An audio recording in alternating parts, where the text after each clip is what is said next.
and I'm getting my levels. Excuse me for that. My name is Eric Kemperstrom, and I am with the Urban Hockey Foundation. I am here today with ice hockey in Harlem, and we are at West Seneca Ice Arena in West Seneca, New York. Ice hockey in Harlem has been invited by the Buffalo Sabres to spend MLK weekend in Buffalo, and we are here. I am joined today in the penalty box, which is appropriate, by Zayn Abu, yes, a legendary hockey mom with ice hockey in Harlem, and she's going to be nice enough just to let me call her Z. Mm-hmm. So Z, you have a heck of a story, and I think it illustrates the meaning of and the importance of ice hockey in Harlem, as well as the story of any family involved. And so can you give me a little bit on your background and how you wound up with so many kids involved in ice hockey in Harlem? Well, good morning, everyone. It's such an honor to be here. My family, my name is Zainabu Sisse Harold. I'm a proud parent of 3 wonderful children, Ahmad, Amani, and Amari, in ice hockey in Harlem. My kids actually started in this program. I learned about this program. I'm a nurse by profession, and I had a coach as a patient one day come in, and he mentioned to me at my clinic in the Bronx, he asked about my kids, and then he said, there's this wonderful program called Ice Hockey in Harlem. So I turned and looked, and I'm originally from Long Island, so I'm an islander, and I'm like, ice hockey in Harlem? He said, yeah, look it up. And so I Googled it, and I learned about the program, and I decided to apply. And I knew that it was geared towards families in Harlem, and being that my family was actually in the Bronx, so I kind of hit it because I really wanted my kids in the program. Learned about the program. I met at the time our former director, Brad Preston, Mr. John Sanford, and then it was just like amazing. So my kids actually grew up in Sierra Leone, West Africa. Yeah, I was going to say, you said you're from Long Island, and Yeah. I was just going to say, time out, wait a minute, you're missing part of the story.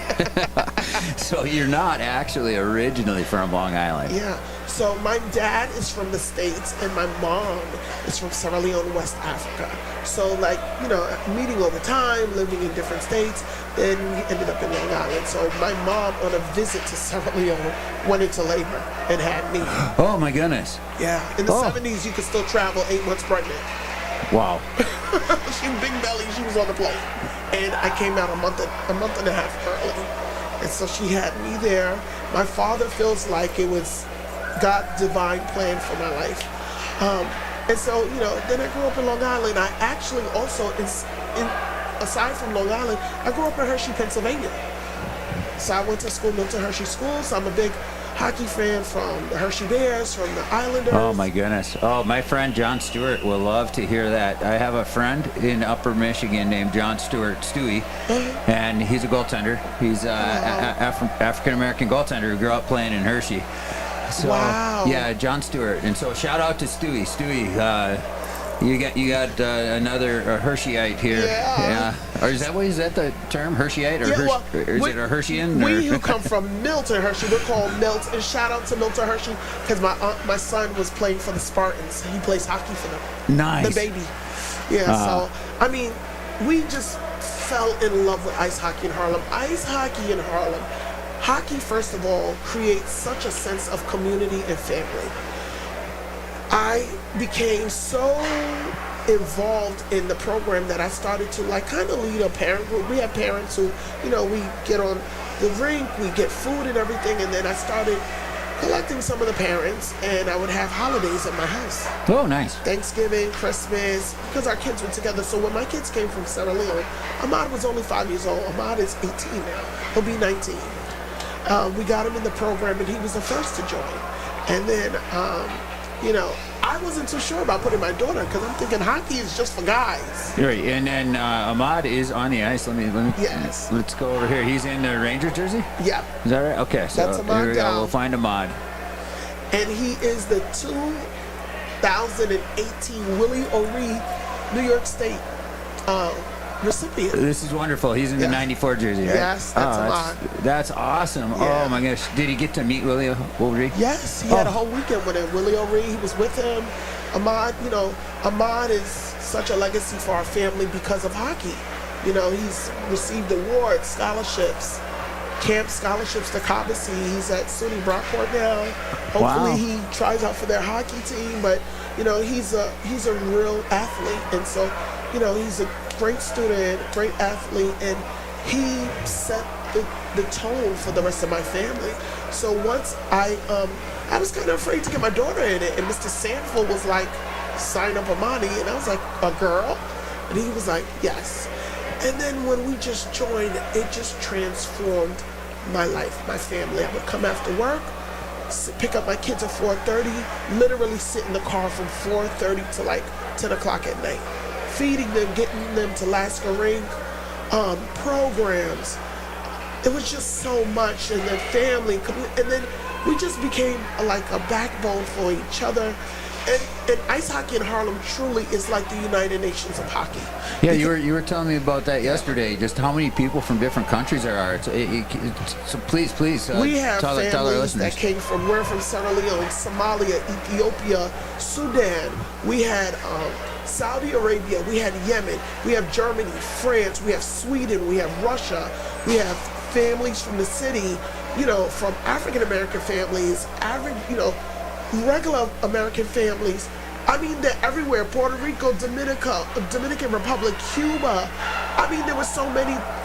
Ice hockey in Harlem. One year we did like a Christmas, a Christmas video, and all our kids got to speak in their different languages to greet people for Merry Christmas. It was wonderful. Oh my goodness. This is fantastic. If I understand, ice hockey in Harlem has been going for about 47 years. Yes. And there's 150 kids in the program. Yeah. So that's a lot of countries for 150 kids. My So goodness. many. I know I met a young lady here yesterday who's from Sweden. Yes, that's my daughter's and friend. lives in New York now. Yeah. And this is just fantastic. We should talk a little bit just about the program itself.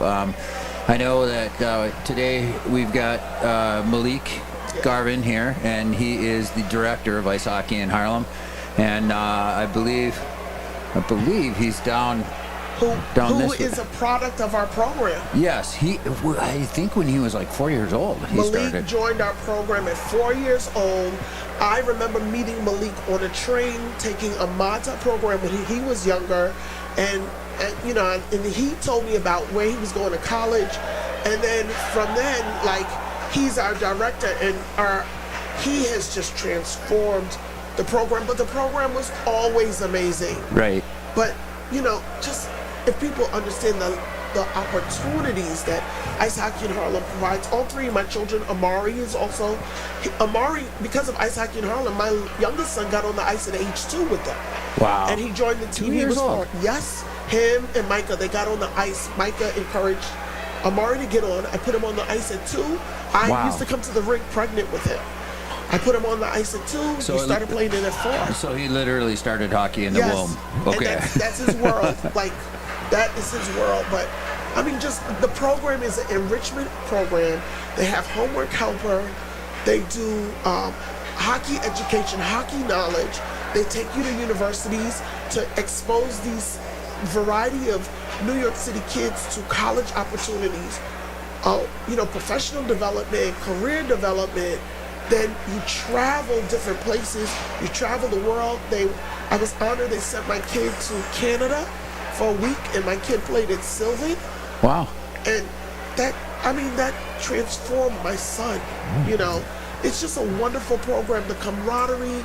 We meet other leagues from all around the country. My daughter went to Minnesota. My son in Maine. And people, sometimes my friends don't understand, like, why are you so connected to this hockey program? I said it's because it's so comforting.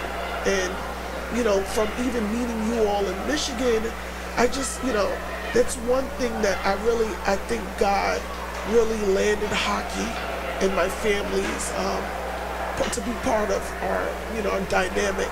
And look at my daughter now. My daughter's been coaching. Oh, no, she's over. Yeah, that's my daughter, Amani. Right here. With Okay, the we're blondie going to zoom in. locks. Yeah. There we go. There she is. So that's And Amani. helping with the littles. Oh my goodness, there are some of the girls from Ice Hockey in Harlem. Yes. Oh, this is fantastic to see. Now, Z, I wanted to mention too that you brought up the Detroit trip last year. Last year, Ice Hockey in Harlem loaded 30 folks on a bus. It was a rainbow painted school bus and drove through the worst storm ever. And oh my gosh, that was just crazy. And so I drove down from Marquette, Michigan, 7 hours, through that snow and storm. Probably took a little bit more than 7, but got there and there was about a foot of snow on Clark Park ice rink. And so Michael Batinger of the Urban Hockey Foundation and I shout out to Michael. Michael would be here, but he's under the weather this weekend. But shout out to Mike. I showed up and Michael Batinger put a shovel in my hand, said, "Don't have a heart attack." and that's how I got involved with all of this. I heard that Ice Hockey in Harlem was going to be there. I had met JJ Velez before. And JJ's a great man. JJ is president of the board of directors of Ice Hockey in Harlem. And I think his story really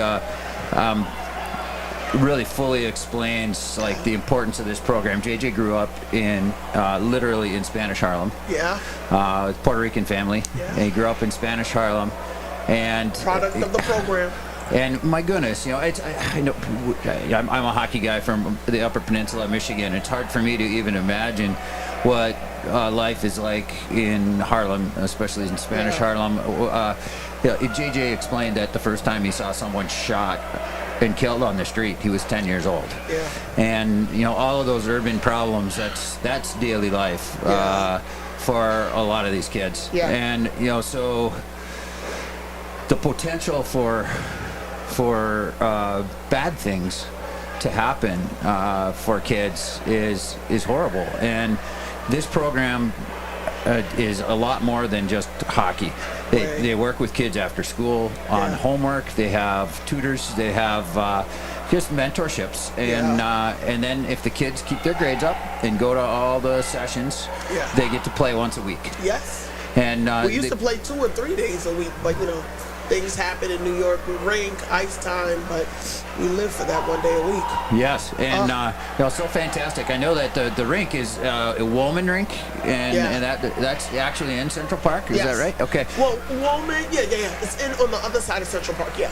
Okay, and so Woolman rink is kind of in a renovation and reconstruction right now, and so it's put some extra steps into the process of getting nice. So we it's used like to play Alaska. Right? So Alaska, Yeah, and that's getting renovated under a couple years, renovation. But that doesn't stop our program. Right, and so that was one of the reasons that last year JJ put together a trip to Detroit, where they met with the kids from Clark Park, which is in southwest Detroit, Mexican town in Detroit, and it's a cool outdoor rink. It's really a neat place, and the guy who has kept that rink alive, there's been ice hockey at Clark Park for more than 100 years. Wow, shout out Clark Park. Shout out to Anthony Benavides is the guy who saved the rink when times were really dark in Detroit.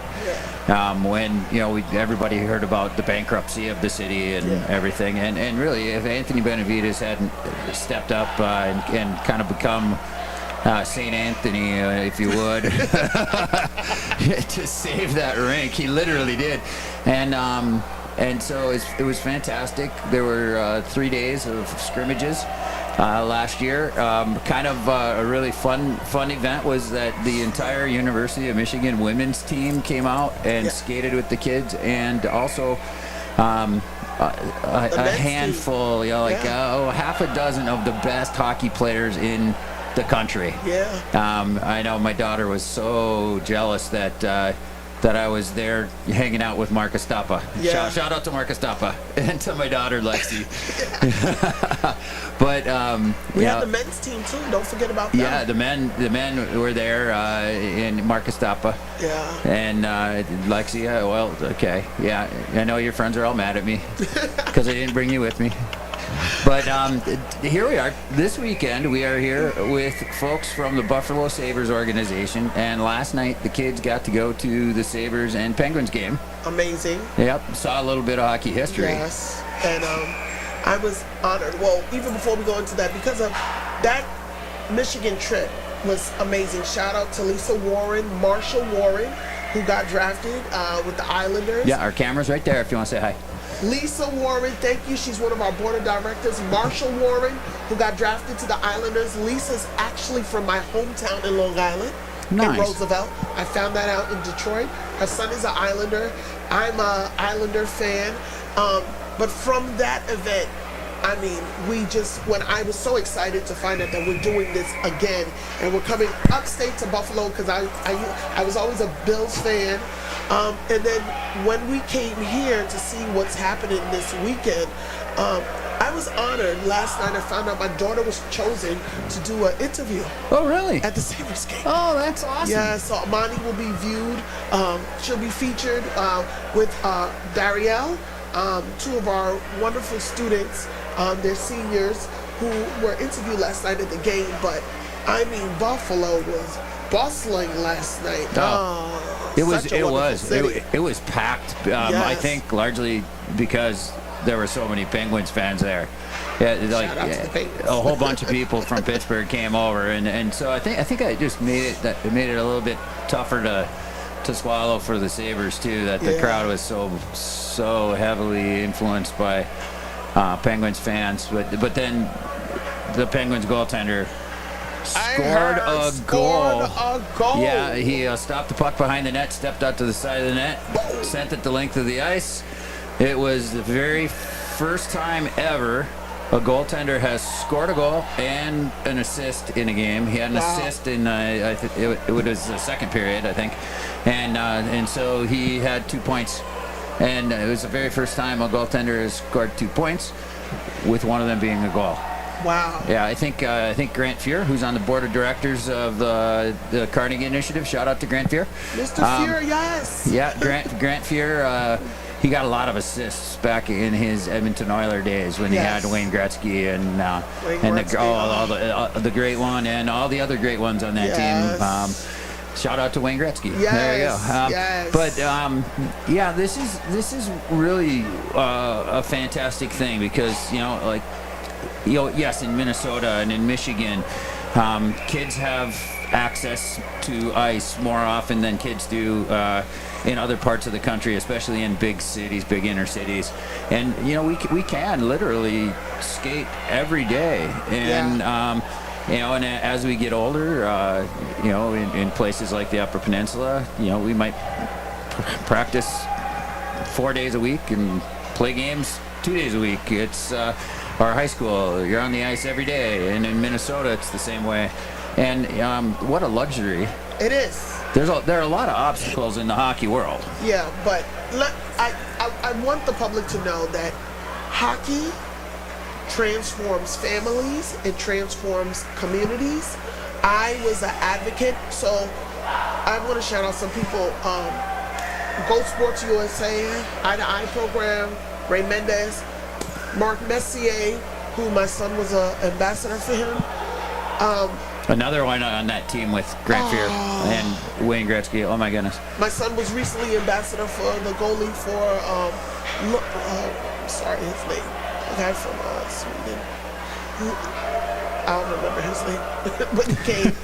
Mr. Robin, I forgot. But I was on my block association. I'm one of the board members, and I'm on the community board also. But I was a real advocate. So we had a program that was coming to the Bronx. We were going to have the largest ice rink in the U.S. in Kingsbridge Heights, which is 2 blocks from my building. Wow. Yeah, from my home, 2 blocks.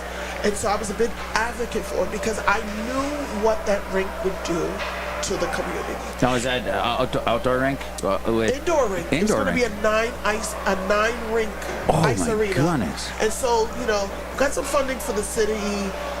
We had it with the previous mayor. I was an advocate for that. At the time, our mayor, our Bronx Borough president was Ruben Diaz. We actually had a rink in our area of the Bronx at Van Cortlandt Park, our outdoor rink. And then they took the rink down, and then we didn't have anything. The only rink we have is in Castle Hill. We have rinks at the private schools like Fieldston, Horace Mann, but Right. we don't have any public rinks. So I am a big advocate for rinks in communities because I know that it increases the community engagement. There's so many opportunities. There's so many programs that want to work with youth in the community to expose them. So for instance, like Eye to Eye program, Eye program actually is in line to ICE.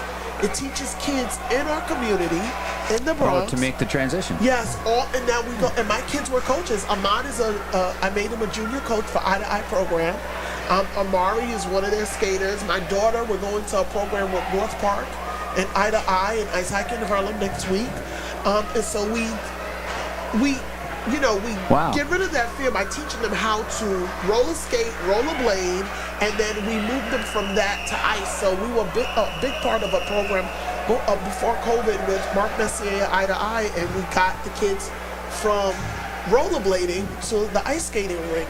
And I mean, the kids, the PS86, it was a wonderful program. So I'm encouraging people, join your community boards. I'm encouraging families, advocate to get rinks, support your community, support the, whatever, who helps fund to get rinks in your community supported, because it builds and it develops skills. It shows the kids discipline. They have something to look forward to. And again, when we went to Detroit, I learned there was how many careers in hockey. Oh my gosh, yeah. Oh my God. You had a wonderful visit, Rico Phillips. Rico Phillips. Shout out to Rico Phillips, yes. who was the Herb Carnegie Yes. Award winner, NHL Herb Carnegie Award winner, and Rico works with the Canadian Hockey League, the OHL. And he was fantastic. He did a presentation about all the jobs you can do in hockey, including wearing a headset and talking about the game. And coaching. He just encouraged the kids to realize that if you love hockey, every type of job is somehow there in the hockey world too. And I think the reason that he mentioned that is that it's a very heavily white male sport, and so most of the people, of course, who wind up working in the game are white males like myself. But what we're really seeing the game change. Yeah. From Kim Davis as Vice President Yes. in NHL on down. She's great. Shout out to Kim Davis. Shout out to you, Kim Davis, because I am a Kim Davis. So in that room that day, all the parents talked about how Kim Davis was a hockey mom. Yeah. And so when I see her, I believe she's the CEO now of the NHL or the president. She is, Vice President. Vice president. So when, I remember when they made that statement, I remember how people turned and looked at me because, I don't think anybody goes harder than me. We have some moms here from, that are sisters from Harlem, moms from France and Germany. Oh, we were a family here, but people know how I go hard for my hockey programs. I go hard for hockey advocacy. So when I met you guys in Detroit, I mean, even now, like a couple months ago, my son at his school became the ambassador for Henry Lindquist. Oh my goodness. Lindquist came to meet the kids at, shout out to Henry. KIPP College Prep, NYC, KIPP NYC College Prep. So Ahmad became the ambassador when he came there. Mr. Robbins, who supports us, that the kids get to skate at his private rink. So I was just like, God, what is this? Like, these opportunities, these people, I mean, it just goes on. And so when I saw Mr. Phillips' presentation, my son, I take this to the Lord. my son, my little one, says he wants to go pro. So I support my kids in anything that they Sure. want to do in life.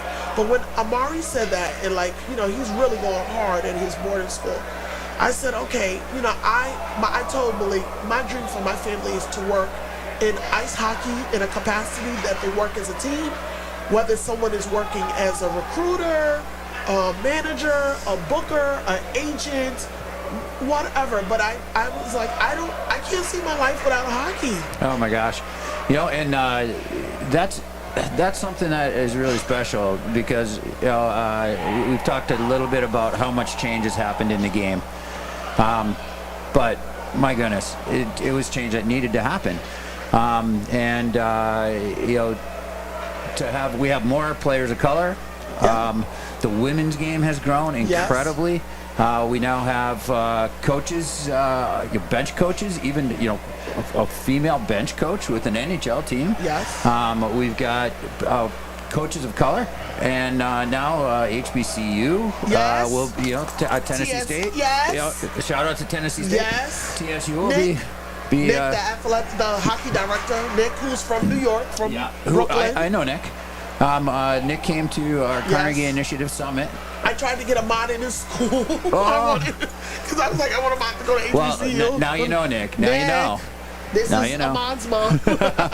But yeah, Nick's great. I interviewed Nick last year and then asked him to come to the Carnegie Initiative Summit in Toronto for All-Star Weekend, and he did. And I know he and Dante Abercrombie are working really hard to make that dream a reality.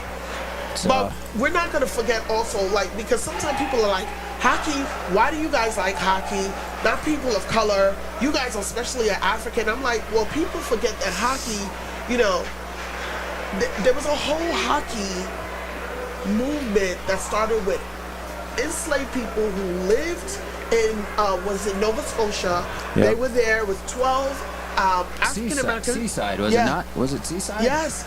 African Americans who were enslaved, and they used to skate on frozen ice. So when they have like the NHL, thank you NHL, when they have the they have during around Black History Month a mobile van that goes around to teach people about the history of hockey and the influence of African Americans in hockey.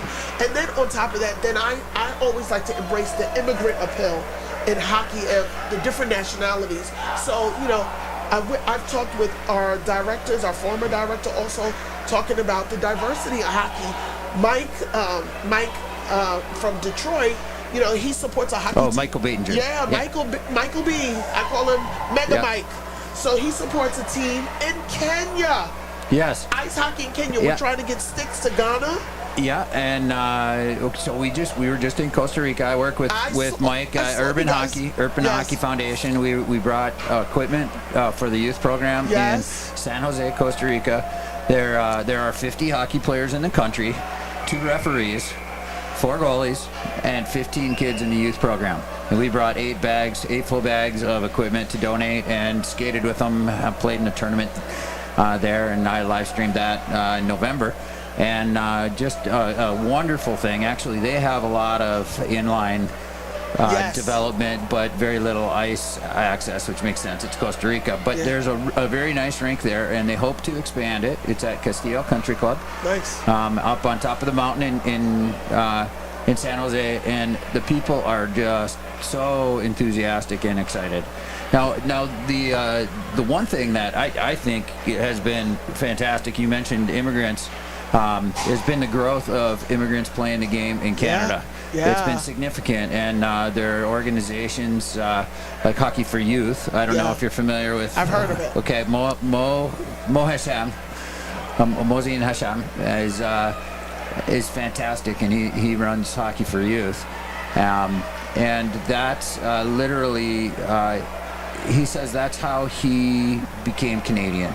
Was learning to play hockey, and so now he has put together an organization that helps new Canadians learn the game and gives them a chance to learn to skate and the basics of hockey, learn to play, so that they can become part of their town. Because the fastest way to become part of Sports. a town is to join in the hockey team, literally in Canada.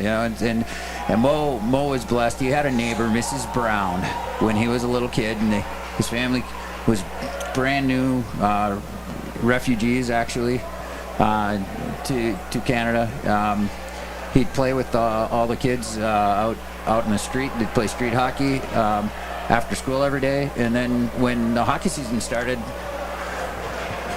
the kids were all at hockey, and Mo was the only one out in the street playing, by himself, playing hockey in the street, shooting on the goal in the cul-de-sac. And Mrs. Brown came out and said, "Mo, why aren't you playing hockey with the other boys?"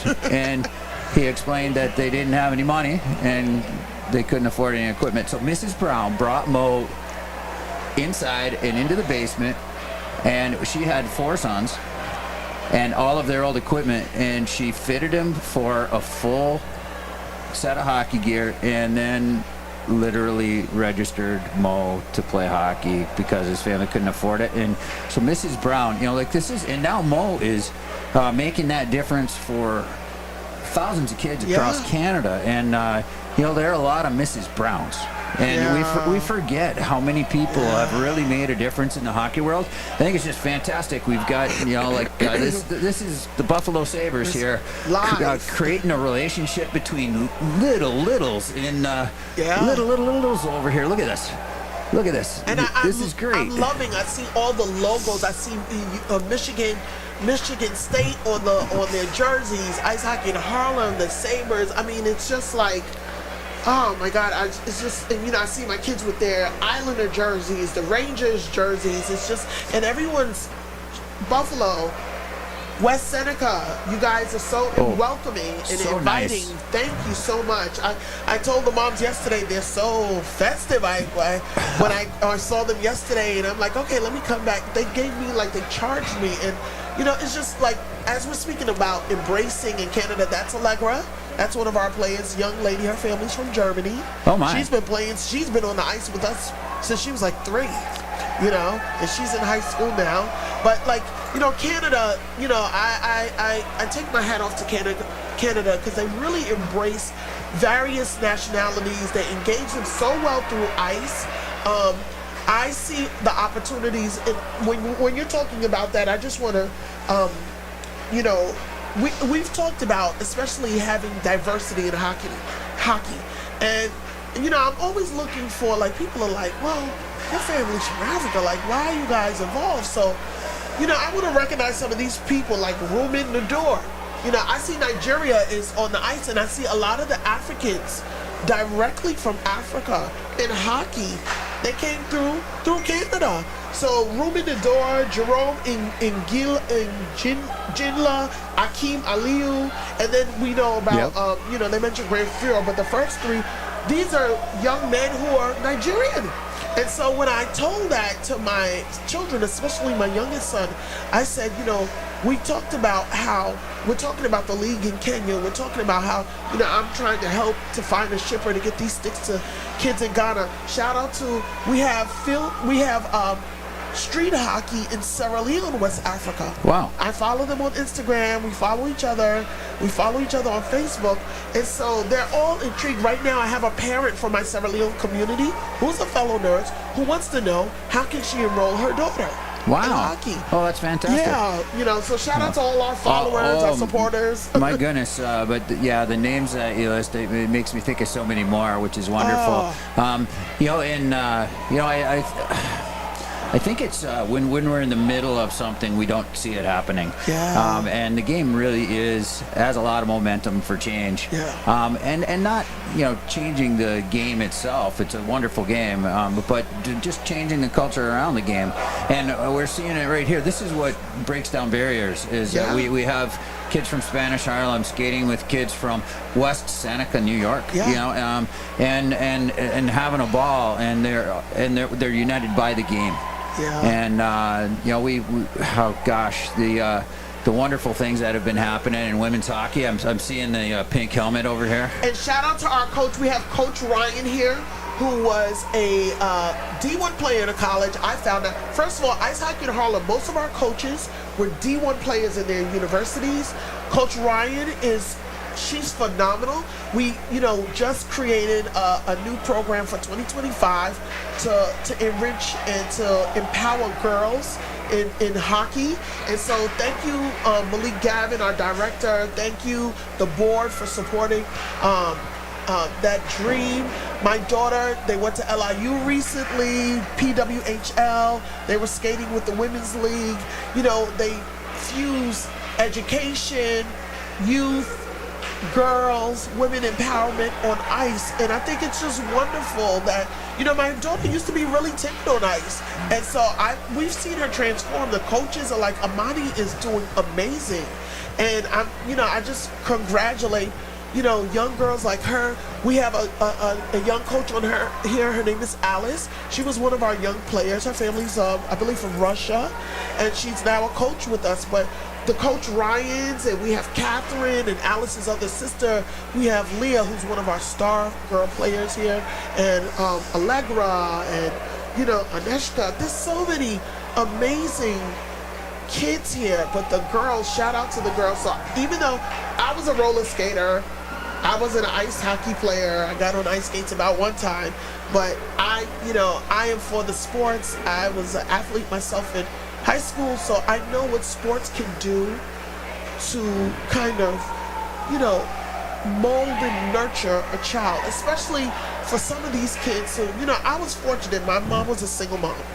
And, we lived in Long Island. We had a good family, good community.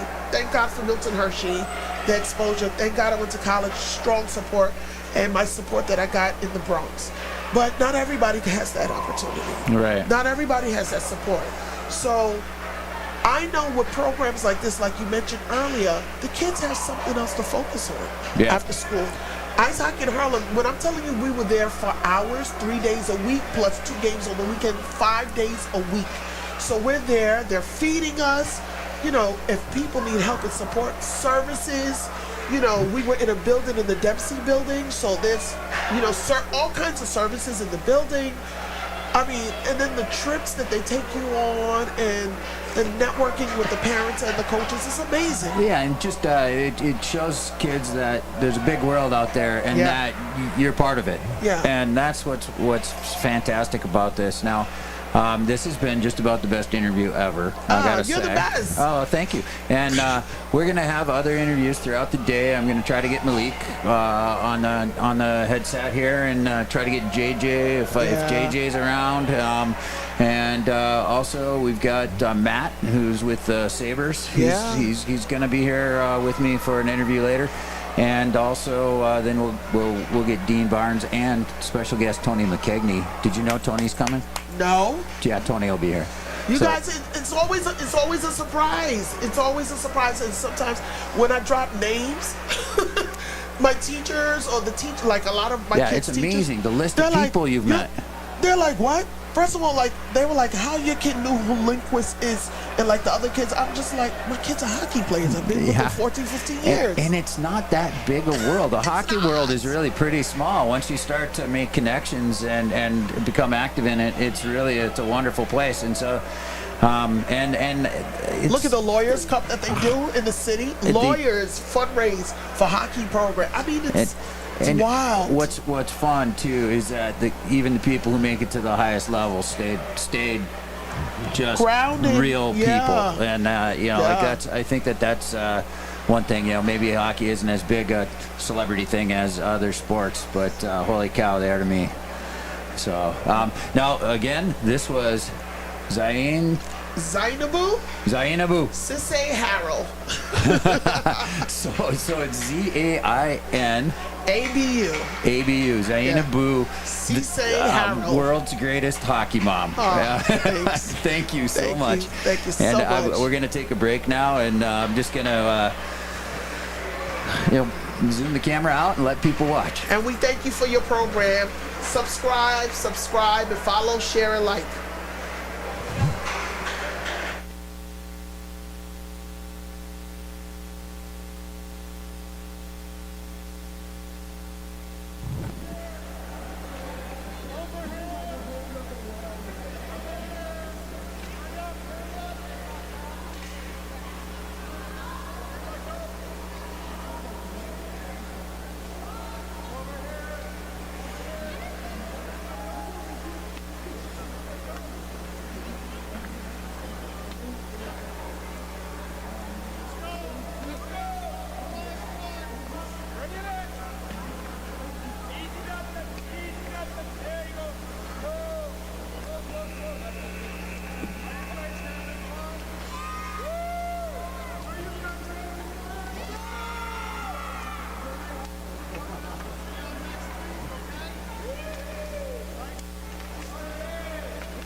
I'm back. I'm Eric Hammerstrom, and I'm here with Matt Torres. Yep. And Matt, you work with the Buffalo Sabres. Can you explain your position with the Sabres? Absolutely. So I'm the youth hockey coordinator for the Buffalo Sabres. Run all of our learn and play programs, high school hockey, a little bit of girls hockey. We do some adult learn to plays and all that stuff. So getting kids on the ice, celebrating the kids that do already play and helping them out. And yeah, anything youth hockey pretty much runs through our department. So awesome. And so you're the one to thank, I think, for this weekend then, along with the Buffalo Sabres Foundation. Yeah. Thanks to my bosses, Ed Kudzinski and Rich Streller, two really good guys. Ed's the director of youth hockey, and Rich is the VP of community relations, which we're under. So it's a whole department effort to get all this done. So well, it's fantastic. I did an interview with one of the hockey moms earlier today while the kids were on the ice, and the kids with the ice hockey in Harlem were helping coach the Learn to Play program that the Sabres have. How many kids are involved with the Learn to Play? It was a busy rink this morning. Yeah, so West Seneca here has about 40 kids signed up. We're at 14 different rinks with 13 partner organizations. We had over 800 kids in the program this year, and registrations are still open. So we got 800 kids into ice hockey this year. Oh, that's fantastic. That's just brand new players. Yeah, so we suggest they have a little bit of prior skating experience, so whether that be learn to skate class or even just a bunch of open skates with mom or dad. They have first-time hockey players. They get a full set of equipment with the program, 6 weeks of on-ice instruction, and a ticket to a Sabres game, so it can't go wrong. Oh, that's fantastic. That is a wonderful thing to not only make hockey inviting, but to bring resources so that people can overcome at least that original barrier of cost. Yeah. Oh, absolutely. And we have a bunch of discount codes that we can give out to parents that are struggling financially. We just want to get the most kids in hockey and keep kids in hockey. So it's a great start. Full set of gear for $225. You really can't go wrong. So. Okay, great. And I know you have another connection to this that makes this weekend special. Is that you're originally from New York City? Yeah. So I was born in New York City. My dad is born and raised in the Bronx. I moved to Jersey when I was about 2 years old, so I don't really remember the city that much, but. I grew up playing hockey in New Jersey and going to the Bronx every weekend to visit my aunt, basically. So I've known about hockey in Harlem for a while, and they do some really, really important work. Yeah, they do, and it's fantastic. They have about 150 kids in the program right now. They've been an organization for 47 years. Later today, during this ice session, I'll be able to do an interview with Malik Garvin, and he's their director, and this is a really special thing. I tried to explain in the last interview that a lot of the kids are from Spanish Harlem, and to have the opportunity to skate is rare in New York City, and it's pretty expensive when you're talking about $1,000 an hour for ice at some of the rinks in New York City. It's just totally cost prohibitive, and so what Malik does is amazing. These kids all have an hour of ice every week. In the past, they've been able to do more than that even, but their rink is under construction in the city, and the organization that it takes to make it possible. Yeah, it's amazing. It's amazing just getting kids to play with people who look like them, right? It makes it a lot easier to go to the rink and a lot more fun.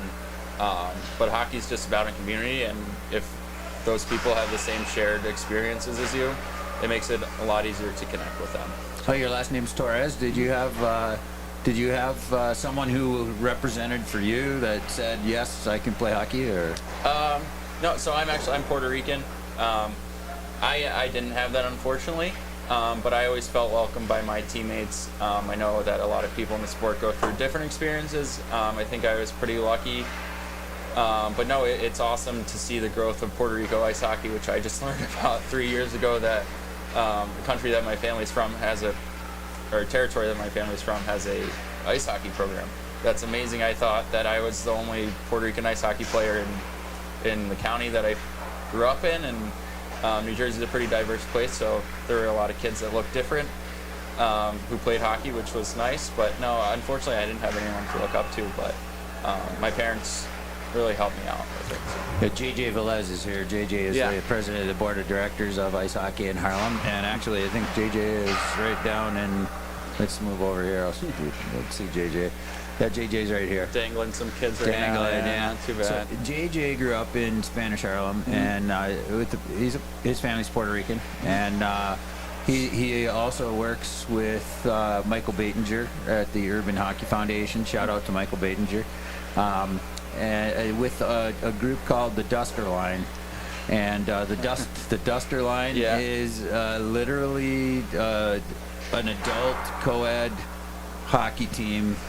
Beer league team, basically, that travels and does good work, and that we will be going to Puerto Rico coming up, I think, in the next year. Yeah, you guys were telling me about some really cool trips: India, Puerto Rico, South America, Central America. Just the growth of hockey. I think it's just at the precipice, and getting in all these countries, and even just seeing the expansion of the IIHF and member countries and affiliate countries is really amazing. So yeah, and one thing that I've just loved about the growth of the game has been the women's game. Oh, and it's amazing. You see, we've got the hockey coach, the woman down on our right here. We just had a pretty nasty move and off the post. Yeah, she coaches at City College in New York. Yeah, it's amazing. So we actually, a lot of clubs already did this. We were behind the 8 ball a little bit with it, but we had our this year, first ever girls only learned play. So we got 37 girls skating with other girls in their program to start up at Niagara University. Craig Manslona, he does a great job up there. He has 2 daughters in the program, so he just wanted to see that girls program expand. So the first ever girls only learned play, and it's awesome. So it is awesome. Buffalo is really a happening hockey city in a lot of ways, not just with the Sabres, but a lot of USA hockey program happens here too. There's just a really good hockey structure from kids on up, it seems, that a lot of bigger cities don't have. Yeah. And so we do have people doing the work in Detroit, like Anthony Benavides and at Clark Park and in other places, growing the game there. The last couple of Willie O'Ree winners, I think, have been out of Detroit. Yeah. So that's all great, but it still is largely on a white suburban, upper middle class sport. Yeah. Where there's one rink in the city of Detroit, there are hundreds in the suburbs. Yeah. Maybe not hundreds, but is that the same case here? Kind of. I mean, I'm from New Jersey. I've only been here for 3 years. Currently, we're at a municipal town rink, which I think are very important, and states like Minnesota and Illinois do a really good job of funding those town rinks. So the main tenant is the town and not a travel organization who might eat up a little bit of the ice, which is understandable. Those are needed too for our high-level players, but municipal ice rinks are really important, and town funding and county and city funding is amazing stuff to just get hours of ice, get kids on the ice touches, get their feet under them, and get them in the game. So that's great.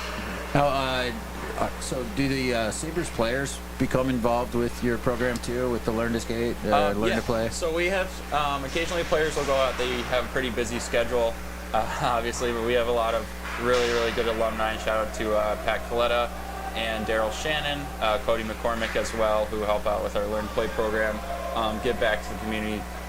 A lot of the parents around the city have watched those guys playing when back in their Sabre days, so they recognize them and they appreciate those former NHL players teaching their kids now how to play hockey. So that's awesome. And former Sabre will be here with us later today. Dean Barnes will be here, and he's bringing along with him Tony McKegney. Yep. And so Tony is, of course, legendary.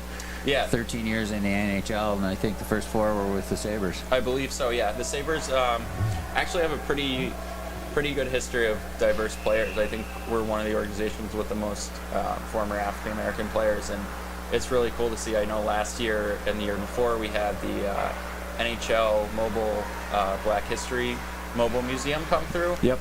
So last year I actually had the pleasure of taking Jordan Greenway and Kyle Okposo onto the bus. Jordan Greenway is actually the first black player to play for the U.S. national team, so he got to see his jersey in the Mobile Museum, which was a pretty cool moment. So. Yeah, and what a great museum. I've worked with, for the last several years, worked with 2 different hockey nonprofits. And so the Carnegie Initiative, we had a summit on social justice and hockey at last year's All-Star game in Toronto, and I was able to see the Mobile Museum. It really is fantastic. Really cool. Shout out to the Mobile Museum. The staff is wonderful. Now, if you get a chance to see it, please go, because it really is a special kind of little taste of the Ice Hockey Hall of Fame. The Hockey Hall of Fame is fantastic in Toronto. I don't know if you've been there. I have not. It's on my list. But no, there's a lot of really important pieces of equipment in there, even from African American players to Bill Guerin. I believe he was the first Hispanic, maybe first Hispanic Stanley Cup champion, something along those lines. I don't mean to disrespect Mr. Guerin, but his accolades are out there for anyone who wants to look him up. But yeah, women's hockey, Native American hockey, all that stuff is showcased in that Mobile Museum. And if it stops in, I know they do a tour every year. If it stops in your market, I can't say enough about it. I think you should just go in, walk around, and get a taste of everything. It puts things in perspective for sure. Fantastic. Now, you mentioned Native players. The First Nations are, becoming more and more active with hockey. Actually, there is a group called Hockey Indigenous. They are. It's Stefan Friday and Abigail Linklater are putting together the first Canadian Indigenous Hockey Championships, and that's going to be coming up this year, and so that's pretty exciting. That's amazing. We've done work with the Seneca Nation down at Western Door, Cattaraugus Community Center. They have a beautiful, beautiful facility. And actually, our alumni, Cody McCormick, I believe, is of Cree descent. So he's done a lot of work there, and it's just important, just like Ice Hockey in Harlem, just to keep growing that game and seeing people that look like you in the game, and that can really do a lot for these kids. Yeah, it really breaks down barriers. That's the thing that the feeling that I really had this morning with kids at Ice Hockey in Harlem, working literally one-on-one with kids from Buffalo and suburban Buffalo. That's how you break down barriers. Yeah, absolutely. And create relationships and get to know each other. But I want to say thank you for taking the time and let me interview you. Appreciate it, Eric. Matt. Yeah, I appreciate it. You do some really important work yourself, so I want to thank you as well, and thank you for coming up to Buffalo with this group, and excited to see what you guys do with the Carnegie Initiative, with Ice Hockey in Harlem. And then what was the other? The Urban Hockey Foundation. Yeah. Urban Hockey Foundation. That's Michael Batinger is a founder. Basically, Clark Park in Detroit was, having a really difficult time when COVID hit financially. Ice rinks were having a hard time, right? And so Michael put together a nonprofit basically to help save the rink. That's amazing. Largely with ads on the boards. And sponsorship, right? Yeah, sponsors stepped up and they were able to save Clark Park in Detroit. It's amazing what community can do, right? Well, Anthony Benavides is the one that has kept that rink alive, and Anthony Benavides is fantastic. He runs the Clark Park program for kids, and so that they've had an outdoor rink in Clark Park in Detroit, in Mexican Town. Southwest Detroit, for more than 100 years. That's amazing. Yeah, it's really cool. Yeah, I'm excited. The Sabres have given me so many opportunities, but I'm excited to just see what other markets do with their local diversity programs and how those NHL teams can support them. Yeah, I don't know that the average person realizes the kind of impact NHL teams have. Gosh, the launch pad in Toronto is absolutely fantastic. They run youth programs and just do a fantastic job. I know that the Kraken out in Seattle have done a fantastic job bringing the game to different communities and supporting those communities too. So yeah, it's amazing. We have shout out to Hashix Heroes up here. They've been around for a long time. Chris Howard and Joe Lotiempo are really good. Joe is awesome. He loves being on the ice with the kids. He's a great role model for them. That's our local diversity program. So we support their Learn to Play. I do all the registrations on the back end. Joe does all the ice on front end.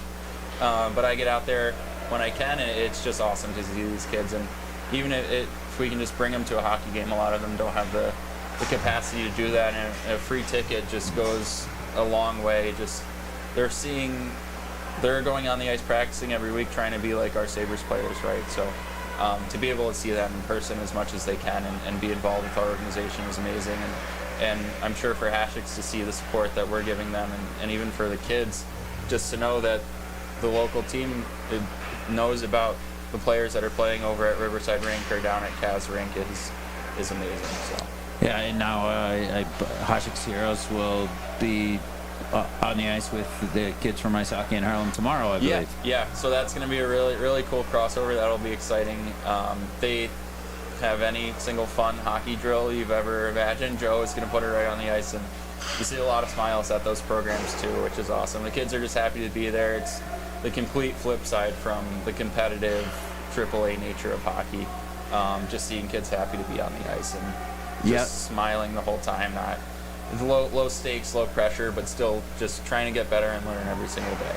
It often gets lost that this is a game, and it's a great game. It's a wonderful game, and I don't think any other game can give you the feeling that hockey can. Just with the speed, when you're on skates and stick handling and my goodness, it is very free. I like to say there's no other worries when you're on the ice. You're just worrying about where the puck is, right? So you're not thinking about problems at home or homework or dinner or anything like that. You're just thinking about, hey, can I get to this puck? Can I make my teammate better? How can I get better today? So. Oh, that's awesome. And programs like this are incredibly important. And like my friend Mo Hashem says, the only barrier should be the boards. Yeah, I like that. I love that, actually. That's amazing, and I definitely agree. So shout out to Mo with Hockey for Youth. All right, we're gonna sign off again, and I'll be back in a little while with Malik Garvin, and hopefully with that guy, with JJ Velez. There he is. Hope we'll be able to get JJ on the horn here too. Yeah, thanks for having me, Eric. Appreciate it.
All right, we're back. I'm Eric Hammerstrom, and my guest right now is Malik Garvin. Malik is director of ice hockey in Harlem. Malik, it's great to be here this weekend with you guys, and this is just a really exciting event. It's wonderful to be here, to have you with us once again. After you joined us in Michigan last year, this trip has had such a strong start to it. Obviously, when it's centered around ice hockey, that's what we hope and we know because the kids love the game.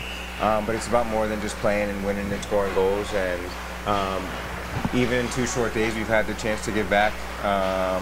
And that is what I'm most proud of. That yes, our kids jumped at the opportunity to come out here to play hockey with each other and have a good time, but they also jumped at the opportunity to give back to the Buffalo Sabres. Learned to play this morning, and we'll also have the opportunity to interact and give back with Hashik's Heroes tomorrow. Yeah, that's fantastic. We just talked with Matt Torres of the Buffalo Sabres organization about Hashik's Heroes and about the Learn to Play program that they have, and they have 800 kids in the Buffalo area in their Learn to Play program, and that's just fantastic.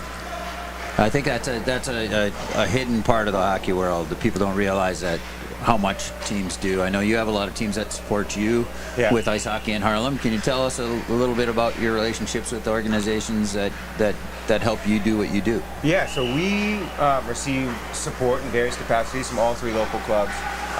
Ultimately, what that does is provide opportunities to kids greater opportunities that we wouldn't otherwise be able to provide. For the example, the opportunity to get every set of kids into a pro arena. We can't get all the kids into one, but if all 3 teams are in, then we can get more kids to the games. One of the special things about being here, particularly in West Seneca, as I talk to folks and get to know them, from the folks who organize this to parents, it's just a great community. It's a great hockey community. Again, like us, not centered around wins and losses. Yes, we want to win games. We know the kids work so hard and deserve to win, but we also know it's a win every single time they sign up again to play hockey that year, every time they come to the rink, and they're growing and developing. And West Seneca, just like much of our organization, it's a safe space where the kids can grow and develop.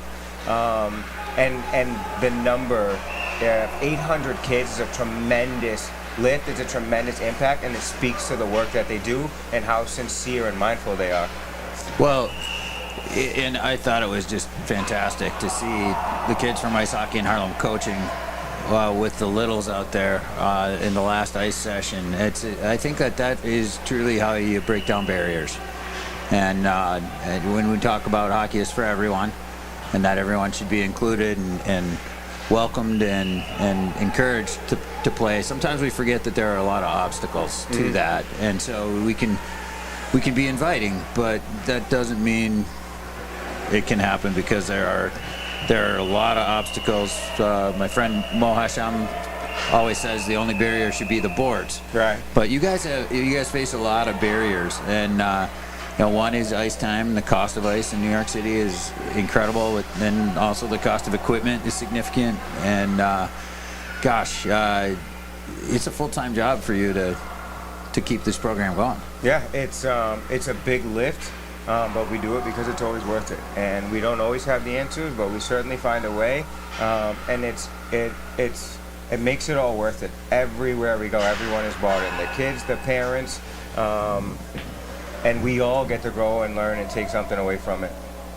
Now, you were once upon a time one of the kids in the ice hockey in Harlem program. Yeah. And I think, you started when you were 4? I officially started when I was 4. I was on ice at 3 years old. Okay.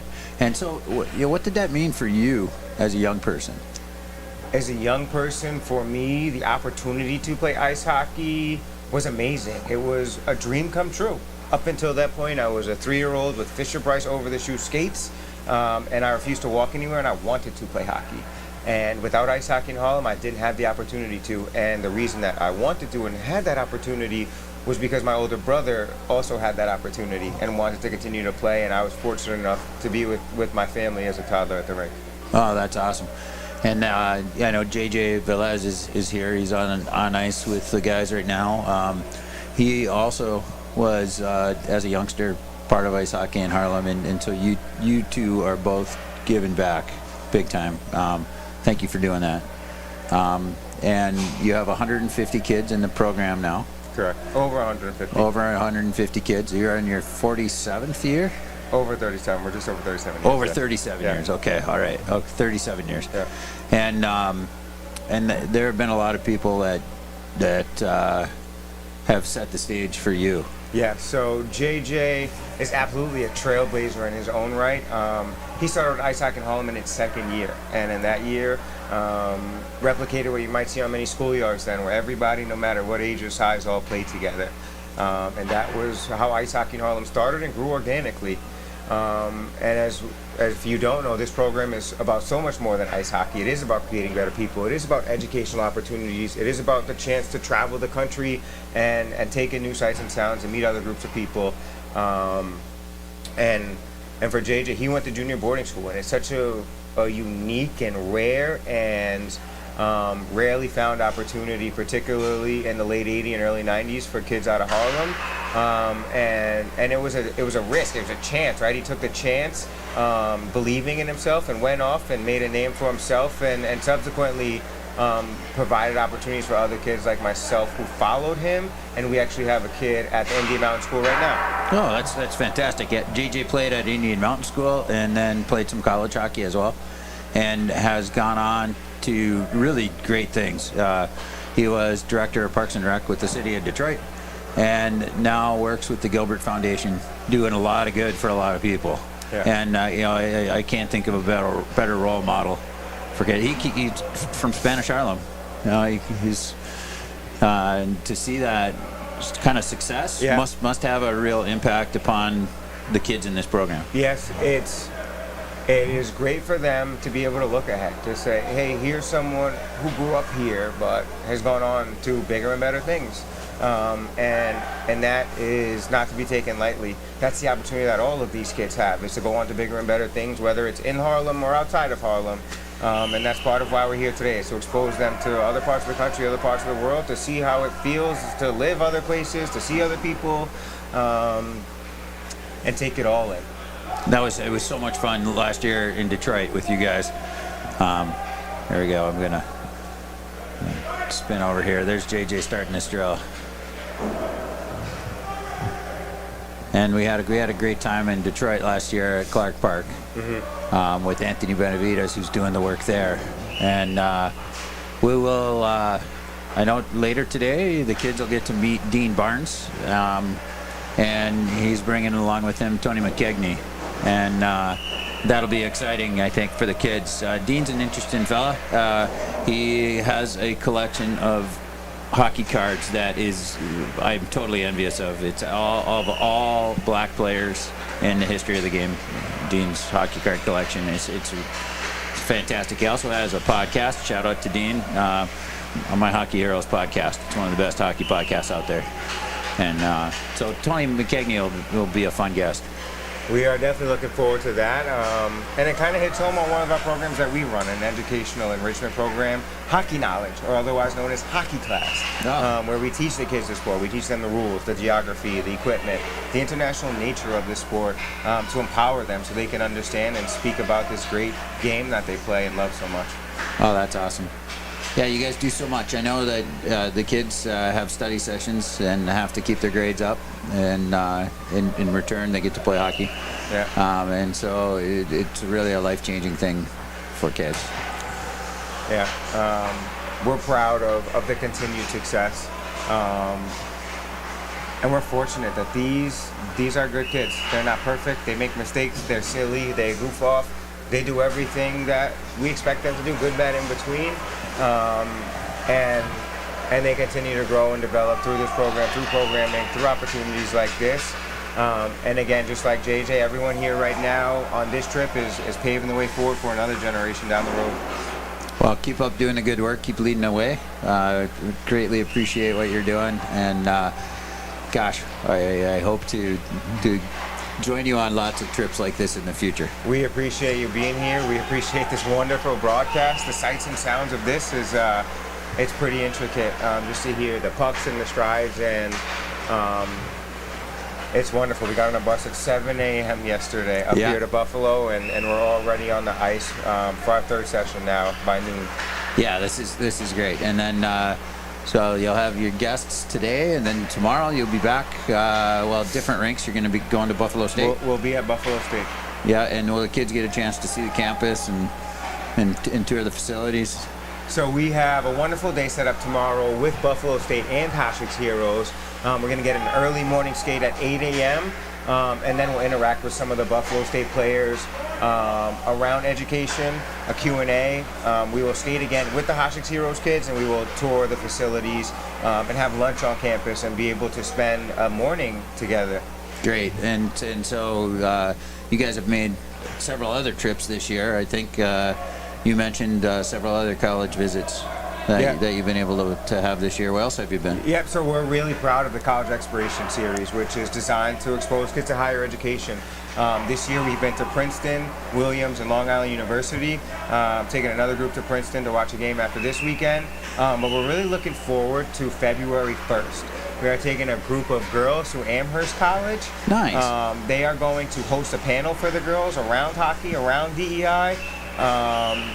And then our girls will spend the day on campus and watch the game. Oh, that's fantastic. I'm a Trinity College grad. I played at Trinity College with Bryant McBride. Shout out to Bryant McBride. Yeah. But Amherst, what a beautiful school. And so, you are giving these kids an opportunity to see what's out there and what's possible. Yeah. That's fantastic. All right, we're gonna wrap this one up, and then maybe I'll be able to get a hold of some of the other folks on the itinerary for interviews later today. Sounds good, and I hope to be back before it's all said and done this weekend. All right, hey, thanks, Malik. Thank you.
And we got some scrimmage time coming up for the guys here, for the older kids.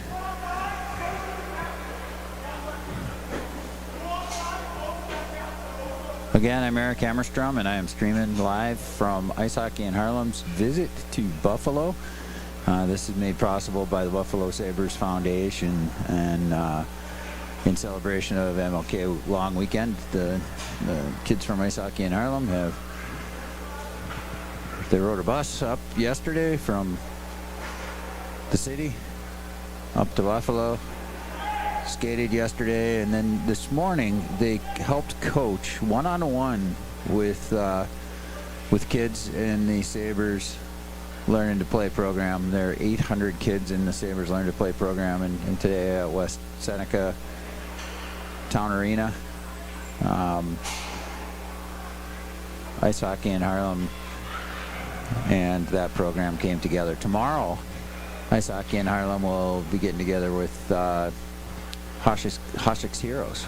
So it's going to be a great day, or two different ice sessions tomorrow. So one other thing that we have going on, it's at 1:45, I believe, today, we'll have Dean Barnes and Tony McKegney as guest speakers with the kids, and that's going to be exciting. Last night the kids went to the Penguins game, Sabres Penguins game, and it was a great experience for everybody.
better than like, if I'm done, I'm gonna go like, five times.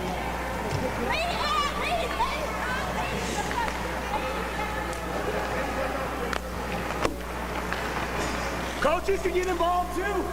Coaches can get involved too.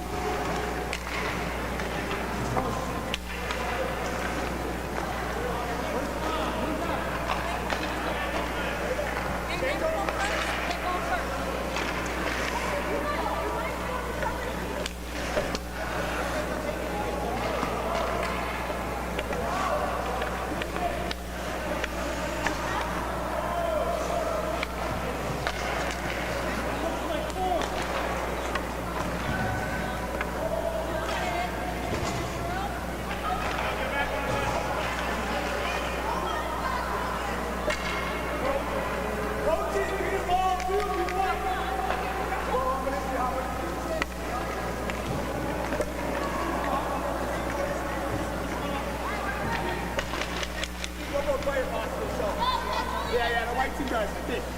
So,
how you doing, man?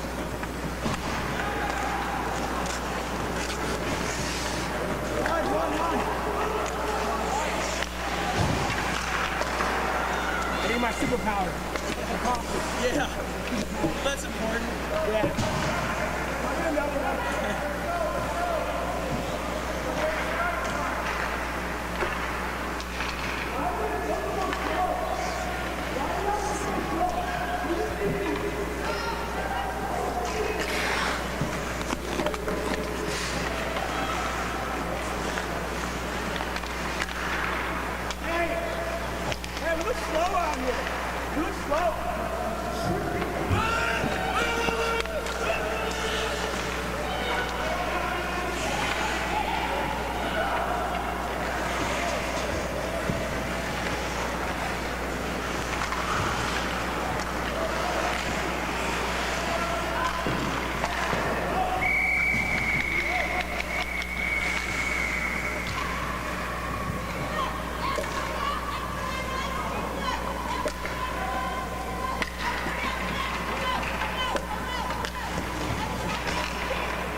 So just this.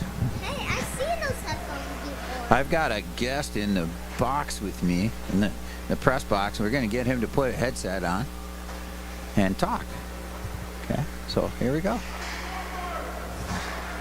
And what's your name? Tobias, Tobias. How old are you? 4. 4 years old. Okay, here we go. Now we're going to be up here. So, Tobias, Yeah. how long have you been playing hockey? 20 years. 20 60 years? 20, 60, 78 years. Oh my goodness. And you're only 4 years old. I play a lot of days. A lot, huh? Okay. Yeah, we are here at West Seneca Ice Rink with ice hockey in Harlem, and this is Tobias. Okay.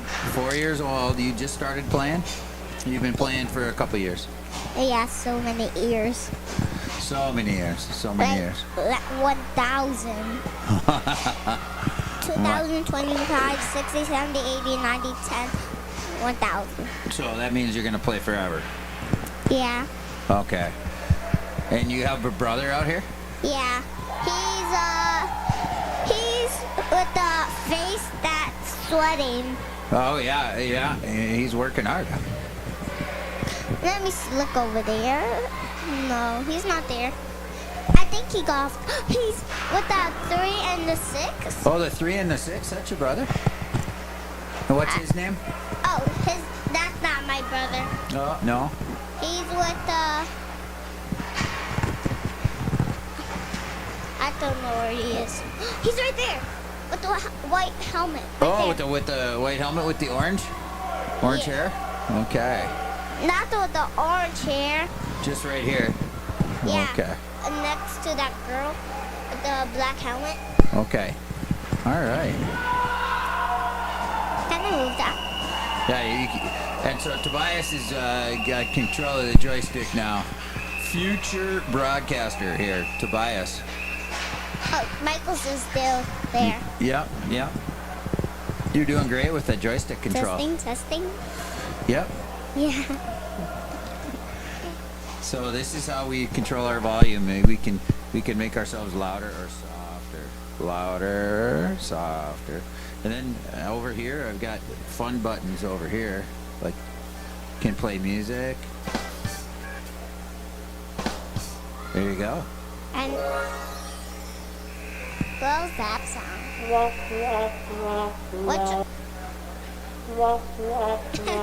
That sounds like somebody's farting. It kind of does, yeah. That's crickets. Oh, we're having fun. Tobias, future broadcaster. Can I get a picture of you quick, Toby? Yeah. It's a great picture. Look, hear this. Yeah. It sounds like somebody's farting. Kind of like if a robot farted. How do you turn this? Just like that. You want to put it back on? There you go. I want. Oh yeah, it's a little too big for you, huh? Which ones are the smaller ones?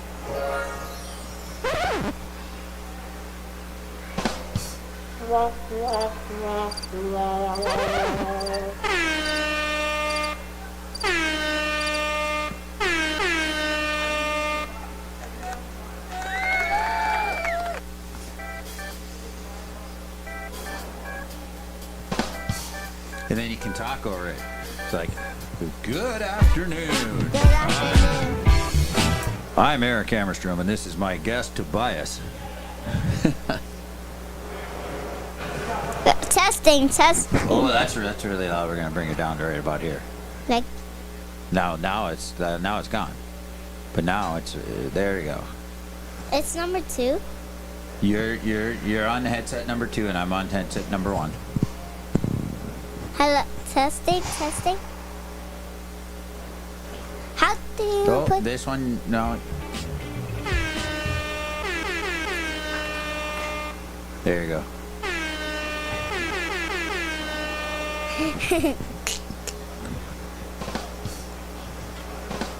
Isn't that great?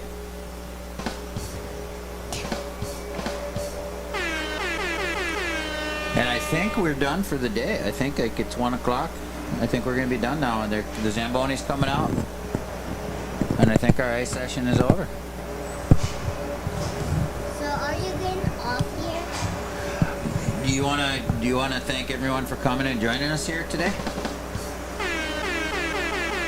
Do you want to say the camera over there? You want to say thank you to everybody for watching with us? Thank you everybody for watching with us. And now that's Tobias, future broadcaster Tobias. All right, and we are going to sign off now. We're going to go off the air in just a little while. We're going to meet Dean Barnes and Tony McKegney. You know, hopefully How did it turn off? Oh, I'm not sure what you hit there. I hit this. What's that noise? Oh, I don't know.